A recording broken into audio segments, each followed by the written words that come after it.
ಕೆಲವು ಲಿಂಗಾಯತ ಸಮುದಾಯದ ನಾಯಕರು ಯಥಾವತ್ತು ಕಾಂತರಾಜ್ ಅವರ ಪ್ರಶ್ನಾವಳಿಯನ್ನೇ ಇಲ್ಲಿ ಕೊಟ್ಟಿದ್ದಾರೆ. ಇದರಲ್ಲಿ ಏನು ಬದಲಾವಣೆ ಇಲ್ಲ. ನಮಗೆ ಒಂದು ಸಪರೇಟ್ ಆದಂತ ಒಂದು ಜಾತಿಯ ಕಾಲಂ ಬೇಕು ಅಂತ ಒಂದು ಕೇಳ್ತಾರೆ. ಇನ್ನೊಂದು ಪ್ರತ್ಯೇಕ ಧರ್ಮದ ಕಾಲಂನಲ್ಲೂ ನಾವು ಬಳಸ್ತೀವಿ ನಿಖರ ಸಂಖ್ಯೆ. ಇದು ಆ ಗೊಂದಲ ಮುಂದುವರಿತದ ಏನಾದ್ರು. ಈಗ ರಾಜ್ಯ ಸರ್ಕಾರ ಹೊಸದಾಗಿ ಆದೇಶ ಮಾಡಿರ್ತಕ್ಕಂಥದ್ದು ಹಿಂದುಳಿದ ವರ್ಗದ ಆಯೋಗದ ಮೂಲಕ ಈ ಒಂದು ಜನಗಣತಿ ಮತ್ತು ಜಾತಿ ಗಣತಿಯನ್ನ ಮಾಡ್ತಕ್ಕಂಥದ್ದು.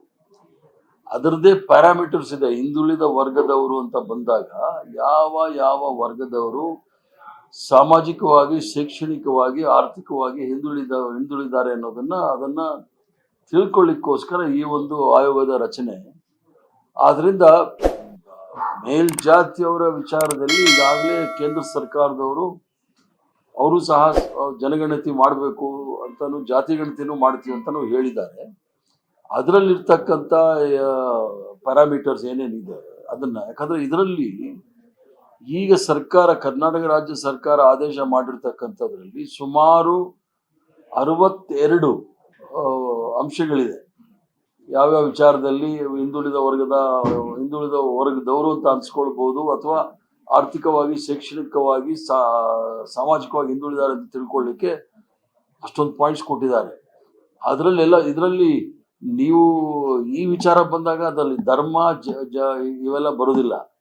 ಅದರಲ್ಲಿ ಜಾತಿ, ಸಾಮಾಜಿಕವಾಗಿ, ಶೈಕ್ಷಣಿಕವಾಗಿ ಇರುವ ಸಂದರ್ಭದಲ್ಲಿ ಎಲ್ಲವೂ ಸಹ ಬರುತ್ತೆ, ಸ್ಥಿತಿಗತಿಗಳು. ಅಂದ್ರೆ ಈ ಗೊಂದಲನ ಮತ್ತೆ ಕ್ರಿಯೇಟ್ ಮಾಡೋದಕ್ಕೆ ಏನಾದ್ರು ಹೊರಟಿದ್ದಾರೆ ಸರ್? ಹಿಂದೆ ಇದನ್ನ ತಡೆಯುವಂತ ಎಲ್ಲ ಅಲ್ಲ, ಈಗಾಗಲೇ ಇದು 2ನೇ ಬಾರಿ ಆಗಿರೋದು.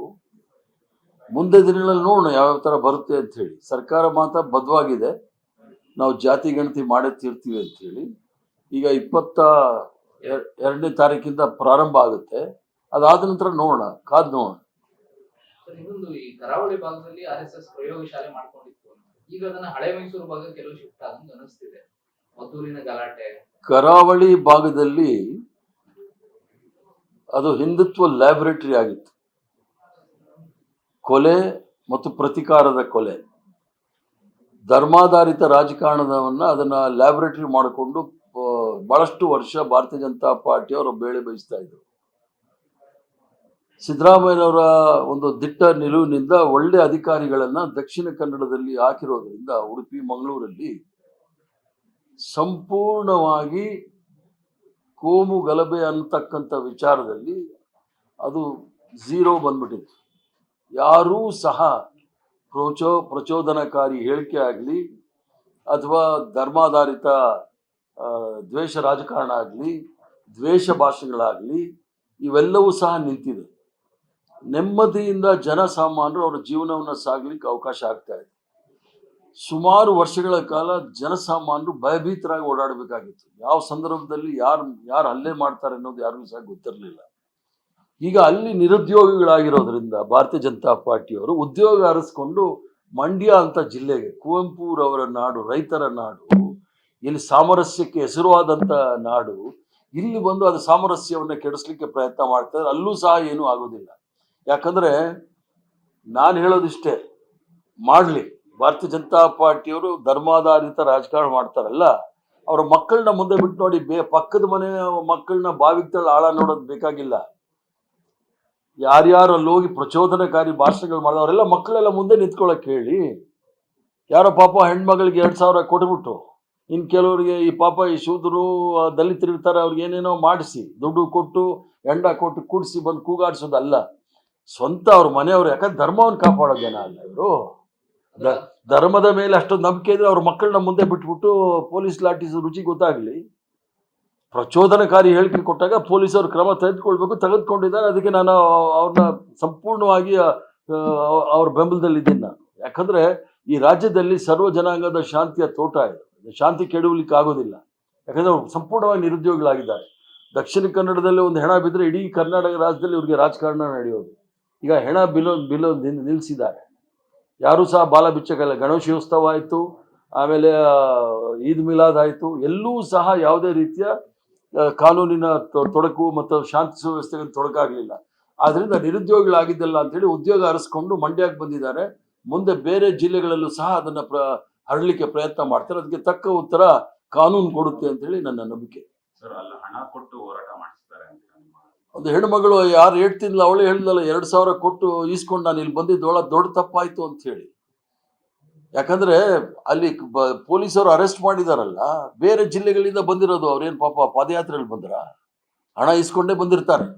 ಆದ್ರಿಂದ ಹಣ ಮತ್ತು ಹೆಂಡವನ್ನ ಕೊಟ್ಟು ಈ ಧರ್ಮವನ್ನ ಕಾಪಾಡಲಿಕ್ಕೆ ಕೆಲಸ ಮಾಡ್ತಾ ಇದ್ದಾರೆ. ಇದು ಖಂಡನೀಯ ಆಯ್ತು. ಬಟ್ ಸರ್, ಸರ್ಕಾರದ ಕಡೆ ಸಚಿವರಾಗಲಿ ಅಥವಾ ಸಂಬಂಧಪಟ್ಟವರಾಗಲಿ ಕಲ್ಲು ಹೊಡೆಯುವುದು ಕೂಡ ತಪ್ಪು ಅನ್ನುವಂತ ಒಂದು ಸಂದೇಶವನ್ನ ಯಾಕೆ ಕೊಡ್ತಾ ಇಲ್ಲ? ಅಂದ್ರೆ ಅದನ್ನ ಗೊತ್ತಿದ್ದು ಏನಾದ್ರು ಕಡೆಗಣನೆ ಆಗ್ತಿದ್ಯಾ? ನೋಡಿ, ಒಂದು ನಾಗರಿಕ ಸಮಾಜದಲ್ಲಿ ಬದುಕ್ತಾ ಇರ್ತಕ್ಕಂಥವ್ರು ನಾವು. ಕಲ್ಲು ಹೊಡಿತಾರೋ ಮಣ್ಣು ಎಸಿತಾರೋ, ನಾವು ಒಂದು ಸಭ್ಯ ನಾಗರಿಕರಾಗಿ ಯಾವ ರೀತಿ ನಡ್ಕೊಳ್ಬೇಕು ಅನ್ನೋದು ನೋಡಬೇಕು. ಅದು ಯಾರಿಗಾದ್ರೂ ನೋವು ಉಂಟು ಮಾಡ್ತಕ್ಕಂಥ ವಿಚಾರಗಳಾದಾಗ ಇವರ ಕ್ರಮಗಳು ಸರ್ಕಾರ ಕಾನೂನು ಕ್ರಮ ತೆಗೆದುಕೊಳ್ಬೇಕಾಗತ್ತೆ. ಪ್ರಚೋದನಕಾರಿ ಹೇಳಿಕೆಗಳು ಬಂದಾಗ ಪೊಲೀಸ್ ಅವರಿಗೆ ಈಗಾಗಲೇ ಸುಪ್ರೀಂ ಕೋರ್ಟು ಈಗಾಗಲೇ ಬಹಳ ಸುಮೋಟೋ ಡೈರೆಕ್ಷನ್ಸ್ ಕೊಟ್ಟಿದೆ, ಸುಮೋಟೋ ಕೇಸ್ ಬುಕ್ ಮಾಡಬೇಕು ಅಂತ ಹೇಳಿ. ಆದ್ದರಿಂದ ಅದನ್ನ ಸರಿ ಮಾಡ್ತಾರೆ. ನಮ್ಮ ಪಕ್ಷದವರು ಮತ್ತು ಮಂತ್ರಿಗಳು ಸಹ ಪ್ರಯತ್ನ ಮಾಡ್ತಾ ಇದ್ದಾರೆ. ಎಲ್ಲಿ ತನಕ ಅದು ಸಾಧ್ಯ ಆಗುತ್ತೆ ನೋಡೋಣ. ಸರ್, ನೇಪಾಳದಲ್ಲಿ ಆದಂತಹ ಪರಿಸ್ಥಿತಿ ರಾಜ್ಯದಲ್ಲೂ ಆಗಬಹುದು ಅನ್ನುವಂತ ಹೇಳಿಕೆ ಅಂದ್ರೆ ಧರ್ಮದ ವಿಚಾರಕ್ಕೇನೆ ನಡೀತಾ ಇದೆ. ಮುಂದೆ ನೇಪಾಳದಲ್ಲಿ ಆದಂತಹ ಪರಿಸ್ಥಿತಿ ಇಲ್ಲಿ ಬರುತ್ತೆ, ಎಚ್ಚೆತ್ಕೊಳ್ಳದೆ. ಅಲ್ಲ, ಅವರು ಯತ್ನಾಳ್ ಸಾಹೇಬರು ಕರ್ನಾಟಕ ರಾಜ್ಯ ಕೇಳಿದಾರ ಅಥವಾ ದೆಹಲಿಯಲ್ಲಿ ಇರ್ತಕ್ಕಂಥ ಮೋದಿ ಸರ್ಕಾರ ಕೇಳಿದಾರ ಅಂತ ನೋಡ್ಬೇಕು. ನೇಪಾಳದಲ್ಲಿ ಪಾರ್ಲಿಮೆಂಟ್ನ ನುಗ್ಗಿ ಸುಟ್ಟಾಕಿಟ್ಟಿದ್ದಾರೆ, ಮಂತ್ರಿಗಳನ್ನ ಅಟ್ಟಾಡ್ಸ್ಕೊಂಡು ಹೊಡೆದಿದ್ದಾರೆ. ಸೊ ಇದರಿಂದ ಸ್ವಲ್ಪ ಎಚ್ಚರಿಕೆ ಗಂಟೆ ಇರಲಿ. ಜನ ಒಂದು ಹಂತದವರೆಗೂ ಎಲ್ಲವನ್ನೂ ಸಹ ಸಹಿಸ್ಕೊಳ್ತಾರೆ. ಒಂದು ಹಂತ ಮೀರಿ ಹೋದಾಗ ಜನ ಕೈಗೆ ತಕೊಂಡ್ರೆ ಯಾರೇನು ಮಾಡೋಕ್ಕಾಗೋದಿಲ್ಲ. ಸುಳ್ಳು ಹೇಳ್ತಾರೆ, ಹೇಳಬೇಕು, ಒಂದು ಮಿತಿ ಇರಬೇಕು. 100 ಸಲ ಸುಳ್ಳು ಹೇಳ್ಬಿಟ್ಟು ಅದೇ ಸತ್ಯ ಅಂತ ಹೇಳಿ ಜನಕ್ಕೆ ನಂಬ್ಸಕ್ಕೆ ಹೋಗ್ತಾರೆ ನೋಡಿ, ಅದು ಬಹಳ ಡೇಂಜರ್. ಯಾಕಂದ್ರೆ ನೇಪಾಳದಲ್ಲೂ ಹಾಗೆ ಉದ್ಯೋಗ ಇಲ್ಲ, ಬೆಲೆ ಏರಿಕೆ, ಭ್ರಷ್ಟಾಚಾರ, ಮಹಿಳೆಯರು ಸುರಕ್ಷಿತರಿಲ್ಲ, ಮಕ್ಕಳಿಗೆ ಶಾಲಾ ಕಾಲೇಜುಗಳಲ್ಲಿ ಸೀಟ್ಗಳಿಲ್ಲ, ಫೀಸ್ ಕೊಡೋಕ್ಕಾಗೋಲ್ಲ. ಇವೆಲ್ಲ ನೋಡಿ ದಂಗೆ ಎದ್ದಿರೋದು. ಮಾಲ್ಡೀವ್ಸಲ್ಲಿ ಆಗಿದೆ, ಸಿಲೋನ್ನಲ್ಲಾಗಿದೆ, ಬಾಂಗ್ಲಾದೇಶಲ್ಲಾಗಿದೆ. ಬಾಂಗ್ಲಾದೇಶ ಪ್ರೈಮ್ ಮಿನಿಸ್ಟರ್ನ ಇವರೇ ಆಶ್ರಯ ಕೊಟ್ಟಿದ್ದಾರಲ್ಲ ಡೆಲ್ಲಿಯಲ್ಲಿ, ಶೇಖ್ ಹಸೀನಾಗೆ. ಸೊ ಪಾಕಿಸ್ತಾನದಲ್ಲೂ ನಡೀತಾನೆ ಇದೆ. ನೇಪಾಳ ಒಂದು ಬಾಕಿತ್ತು, ಅದು ನಡೆದೋಯ್ತು. ಅದರಿಂದ ಅವರು ಭವಿಷ್ಯವಾಣಿ ಹೇಳಿರಬೇಕು ನಮ್ಮ ಯತ್ನಾಳ್ ಅವರು. ಅವರು ಒಳ್ಳೆ ಭವಿಷ್ಯಕಾರರು, ಜ್ಯೋತಿಷ್ಯಕಾರರು ಅಂತ ಕಾಣುತ್ತೆ. ಮುಖಾದ ನೋಡೋಣ. ಲೇಟೆಸ್ಟ್ ಹಾಗೂ ಇಂಟ್ರೆಸ್ಟಿಂಗ್ ಸುದ್ದಿಗಳಿಗಾಗಿ ಬಾಸ್ ಟಿವಿ ಕನ್ನಡ ಚಾನೆಲ್ನ ಸಬ್ಸ್ಕ್ರೈಬ್ ಮಾಡಿ. ಹಾಗೆಯೇ ಬೆಲ್ ಐಕಾನ್ ಪ್ರೆಸ್ ಮಾಡಿ. ಇದರ ಜೊತೆಗೆ ಫೇಸ್ಬುಕ್, ಇನ್ಸ್ಟಾಗ್ರಾಮ್, ಎಕ್ಸ್ನಲ್ಲೂ ಮಿಸ್ ಮಾಡದೆ ಫಾಲೋ ಮಾಡಿ.